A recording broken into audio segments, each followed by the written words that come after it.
பிரியமானவர்களே, இயேசுவின் நாமத்தில் உங்களை வாழ்த்துகிறேன். நேற்றைக்கு கிறிஸ்துமஸ் பண்டிகை நல்லா கொண்டாடினீங்களா? நிறைய பேருக்குள்ள பண்டிகையின் சந்தோஷம் ஒரே நாளோட முடிஞ்சிடும். அதெல்லாம் உண்மையான சந்தோஷம். உண்மையா இயேசு கிறிஸ்து கொடுக்கிற சந்தோஷம் என்பது தினந்தோறும் ஒரு பண்டிகையின் சந்தோஷம் இருக்கும். அதனால எனக்கு கிறிஸ்துமஸ் பண்டிகை டிசம்பர் 25 வித்தியாசமே தெரியாது. எல்லா நாளும் பண்டிகையின் சந்தோஷம்தான். இயேசு நம்ம கூட இருந்தா அந்த சந்தோஷம் இருக்கும். இல்லாட்டா வருஷத்துல ஒன்று அந்த பண்டிகை கொண்டாடிட்டு அதன் பிறகு சோகத்துல மூழ்கி போயிடுவாங்க. அப்படி நீங்க இருக்கக்கூடாது. இயேசு உங்களுடைய உள்ளத்துல பிறந்துட்டா தினந்தோறும் அந்த சந்தோஷம்தான். சரி, இந்த நாள்ல இயேசு இந்த உலகத்தில் அவதரித்தார்ல, அவர் மக்கள் மத்தியில உலாவினார். 3.5 ஆண்டு கால மக்கள் மத்தியில ஊழிய செய்தார். அப்போ ஜனங்கள் ஒரு காரியத்தை சொல்றாங்க. மத்தேயு 4:15 இருளில் இருக்கிற ஜனங்கள் பெரிய வெளிச்சத்தை கண்டார்கள். அப்போ இயேசு ஒரு வெளிச்சமாய் அவர்கள் மத்தியிலே உலாவினார். இருளில இருக்கிற மக்களுக்கு ஒரு வெளிச்சம் வந்துட்டா இவ்வளவு சந்தோஷம் இருக்குல்ல. ஒரு இருட்டுல கிடக்குறாங்க, வெளிச்சமே தெரியல, என்ன பண்றதுன்னு தடுமாறுறாங்க.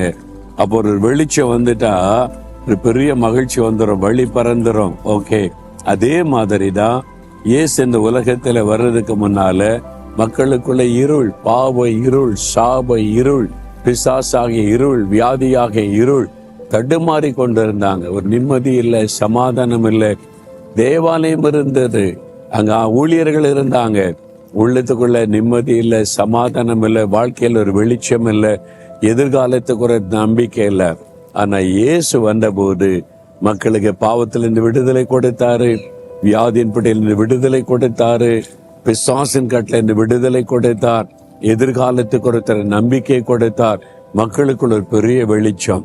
அப்ப மக்கள் சந்தோஷமா சொல்றாங்க, இருளில இருந்த நமக்கு ஒரு வெளிச்சம் கிடைத்திருக்கிறது.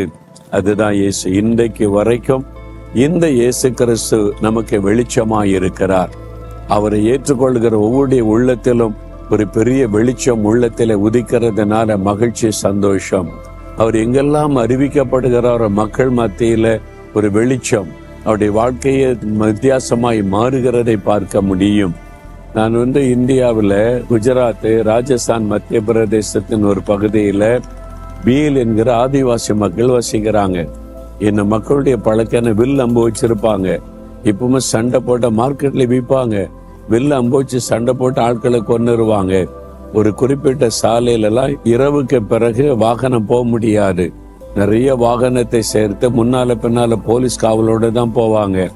ஏன்னா அந்த ஆதிவாசி மக்கள் இருளிலே வாழ்ந்து கொண்டிருந்தாங்க. சாராயம் காய்ச்சி குடிப்பாங்க. சமையல் பண்ணும்போது கல்யாண விருந்துல சாராயத்தை வச்சுதான் சமையலுக்கு விருந்து செய்வாங்க. அந்த மாதிரி பழக்கம் உள்ளவர்கள். 500 ரூபா கொடுத்தா ஒரு ஆளை கொன்னுருவாங்க. ஒரு பெண்ணை கடத்திட்டு வான்னு 500 ரூபா கொடுத்தா கடத்திட்டு வந்துருவாங்க. அவங்க பக்கத்துல போய் போலீஸ் பயப்படும். நான் கண்ணால் நேர்ல பார்த்தேன். ஒரு பஸ்ல திடீர்னு நாங்க ஒரு ஜீப்ல தான் போய் கொண்டு இருந்தோம். மெயின் ரோட்ல பஸ்ஸை நிறுத்திட்டாங்க.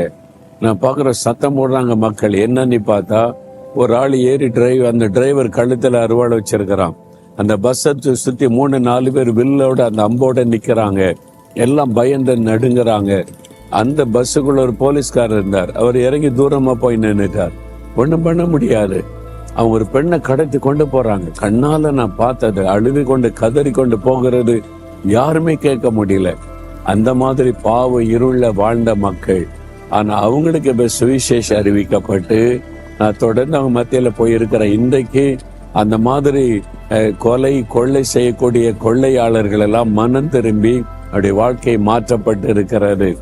இப்ப அவனுடைய வாழ்க்கை முறை மாறி இருக்கிறது. சாரையும் காய்ப்பது நின்று விட்டது, திருடுவது நின்று விட்டது. ஒழுங்கு அவங்க வயல்வெளியில வேலை செய்து சம்பாதிக்கிறாங்க. வாழ்க்கையே மாறிவிட்டது. அதான் இருளில் இருந்த மக்கள் ஒரு வெளிச்சத்துக்குள்ள வந்துட்டாங்க. அதான் இயேசு. இந்த இயேசுவை அறிவிக்கிறதுக்கு தான் நாங்க பிரயாசப்படுகிறோம். இருளில் இருக்கிற மக்களுக்கு ஒரு வெளிச்சம் வரட்டும், அவனுடைய வாழ்க்கை ஜொலிக்கட்டும் என்று சொல்லி. உங்க வாழ்க்கையில இந்த வெளிச்சம் வந்திருக்குதா? இயேசுவாகிய வெளிச்சத்தை ஏற்றுக்கொண்டு இருக்கிறீங்களா? வெளிச்சம் வந்துட்டா இருள் தன்னால போயிடும். பாவ இருள் போயிடும். சாராயம், மதுபானம், புகைப்பிடிக்கிறது, லஞ்சம் வாங்குவது, விபச்சாரம், வேசித்தன், அசுத்த தன்னால போயிடும். உடைய வாழ்க்கையை வெளிச்சமா மாறி சந்தோஷம் உண்டாகும். அவரை ஏற்றுக்கொண்டு இருக்கீங்களா? இல்லைன்னா இயேசுவே என் வாழ்க்கையில வெளிச்சமா வாங்கன்னு கேட்குறீங்களா? ஒரு நிமிடம் ஜெபம் பண்ணுங்க. இயேசுவே, நீங்க உலகத்துக்கு வெளிச்சமா வந்தீங்க, என் வாழ்க்கையில ஒரு வெளிச்சத்தை கொண்டு வாங்க. பாவ இருள் விலகட்டும், சாப இருள் விலகட்டும், இந்த பிசாசின் இருள் விலகட்டும், என் வாழ்க்கையில வெளிச்சமா வாங்க. இயேசுவின் நாமத்தில் ஆமேன், ஆமேன்.